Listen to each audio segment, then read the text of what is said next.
Good morning, everyone, and welcome to my channel. For those of you who are new, I'm sharing with you my 12-step journey to recovery. Using the 12 steps of life recovery, the 12-step devotionals from the Life Recovery Bible, and answering questions from the Life Recovery Workbook. Altogether, it will amount to 84 videos in 84 days. For those of you out there suffering in your addiction, this is how you get clean.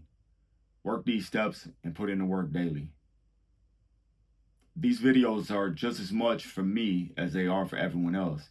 In fact, they're 99% for me in my recovery. By sharing my journey with you, I'm living the 12 steps. I promise you, recovery is possible, and we can start right now.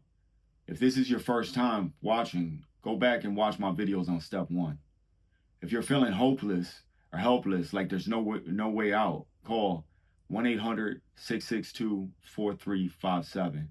That's the number for the Substance Abuse and Mental Health Administration, and they're open 24/7. I'll also add the number to the description. Addiction's a real disease, and there's no shame at all in getting help for it.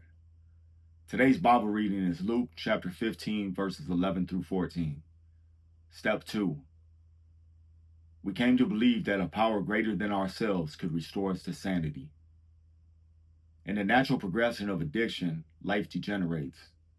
In one way or another, many of us wake up one day and realize that we are living like an animal. How true this is depends on the nature of our addictions. Some of us may be living like an animal in terms of our physical surroundings. Others of us may be a slave to our animal passions, powerful emotions that dehumanize us and others. A young man took an early inheritance and traveled away from home. When the money was spent, the women were just a memory, and the high long gone, he resorted to slopping pigs to earn a meager living. When he became so hungry that he eyed the pig slop with envy, he realized he had a problem. When he finally came to his senses, he said to himself, "At home, even the hired servants have food enough to spare.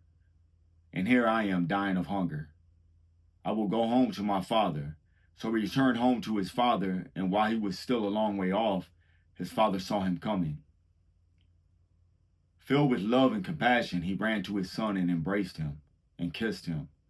Luke chapter 15, verses 17, 18, and 20.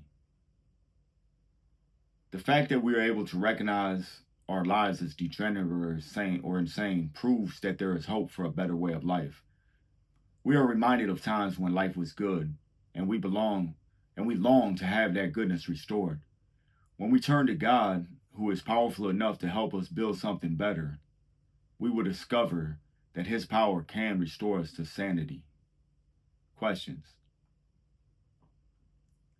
1. How have my compulsions and addictions led me to compromise my values, convictions, and principles? I'd like to believe that I have values and convictions and principles. When I'm sober, I do.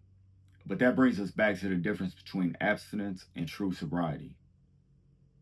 When I was chasing a bag, I blamed all the grimy stuff I did on drugs. The lying, the robbing, the scams, the being promiscuous with no sense of fidelity at all. Just all around lack of respect for myself and for others. But the truth is, the drugs are just a symptom of the disease. The person we allow ourselves to become while using drugs is a part of our inherent natures. Even if I wanted to do it when we're not under the influence, they're still inside of us. It's still who we are. That's why a big part of sobriety is taking an honest moral inventory of ourselves and evaluating our core values and beliefs. For example, a big one for me was, as long as I don't get caught, it isn't wrong. See, I didn't care who I hurt in the process as long as I didn't get caught doing it. And by caught, I mean caught by the police. I didn't care if the person I was victimizing knew it. If I wanted your money, I would take it. If I wanted your bag, I was going to take it. If I wanted your girl, I would take her. And if you had something to say about it, we could get it up. That's just how it was. This is a very selfish and violent behavior that stems from my belief that might is right, and my value in my own self-gratification, myself above everyone else. Even early on in my recovery, when making amends, I used to say things like, I'm sorry about that. I was high. I wasn't in my right state of mind. I would have never done that had I not been high and out of my mind. It took me several times of doing a fearless moral inventory to realize, high or not, that was me who did those things to people. I couldn't blame the drugs for it.